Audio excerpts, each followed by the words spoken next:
Dear Ambassador Ruth, dear AFA team, at the beginning, I would like to thank AFA team for inviting me to speak about this important and complex topic, while current COVID situation additionally accelerated the need to make this issue a high priority, not only because we are going to encounter them, we are already facing them every day, although they are still vague in the widest public. On the other hand, opinions of experts and individuals from other interested public are divided, starting from those, like Ruth just said about their family, starting from those that automation, digitalization, and artificial intelligence are imperative of tomorrow, essential for the progress in all areas, to doubts, fears, and apocalyptic scenarios that robots will replace humans who will eventually lose their jobs. From this point of view, and especially to right of equality, development of automation and artificial intelligence already demonstrates both great potentials and threats. When seeing the bigger picture, estimations are that introducing of artificial intelligence in the area of economy will erase 47% of jobs that can be automated in the near future, which would, according to researchers, mostly affect low-educated workforce and women. In the same time, probability of inputting the prejudice into artificial intelligence algorithms becomes enormous, since not even the equal gender representation is guaranteed that algorithm will be free of prejudice. I believe that everybody is familiar with the Amazon case when the program used for position in this company's IT sector did not consider women at all.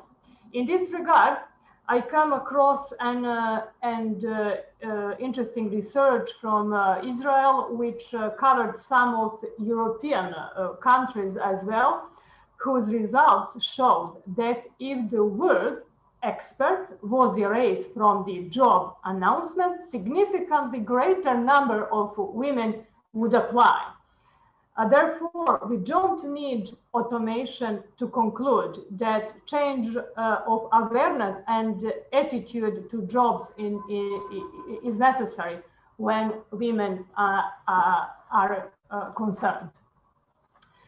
There are many examples of technology empowering women and strengthening female entrepreneurship and potentials, from trading online to remote work from home, that we all have experienced this year. Still, women from rural areas, Ruth, remember, are mostly not networked.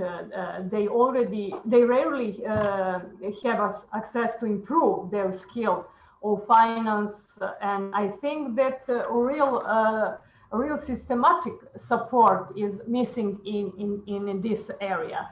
This is very important, especially if we consider the fact that after its severe impact on workforce, so with low education, automation process will soon affect middle educated workforce, like office jobs, of which as much as 70% is estimated to be replaced by artificial intelligence or any other innovation technology until the end of 2024.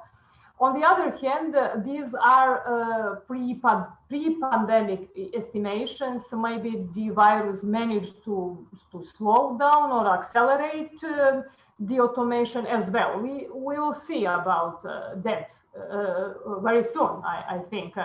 I would also like to share last year data from Statistical Office referring to digital literacy of our citizens, would just share with us that issue, which indicates a gender gap between computer users, namely that 68% of women have used computer in referential 3 months period compared to 75% of men. Although the labor market is rapidly digitalizing and automating, this gap is not difficult to overcome if we work timely to decrease it.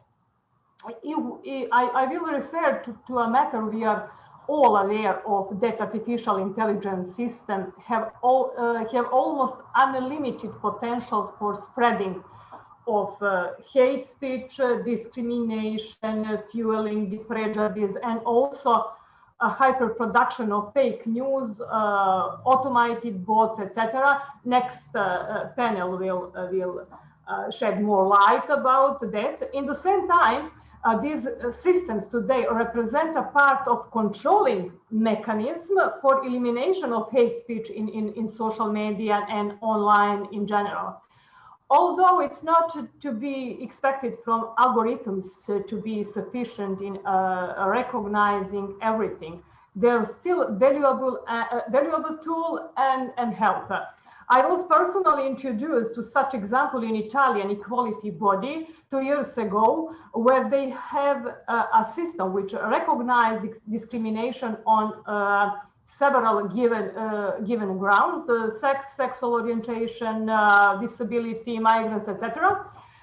Every morning, it gives an overview of the previous day where belting, insults, and hate speech were published. I call it intelligent press clipping in our institution, although we also don't have efficient solution, and hate speech is big issue in all European countries, and also and broader. I know that Australia is very good example about that issue to fight against hate speech. Automation is definitely the topic of future, and we have to access the risk and learn from the experiences of countries that are advancing in this area, aware of the importance of modern technologies for the progress of whole society, as well as of the fact that artificial intelligence may have predominant effect in the area of work and employment, providing of services and proceedings before public authorities, potentially causing discriminatory outcomes. It is extremely important to monitor the situation together, or in other words, to have multi-stakeholder approach. Only in a manner we will be able to overcome risk and in the same time ensure the development of automation, which would reach its fully potentials merely in a way that will bring benefit to all citizens and economy as well. And thank you, Afa, for keeping up with time, of course. And I wish you all of us a fruitful and successful conferences.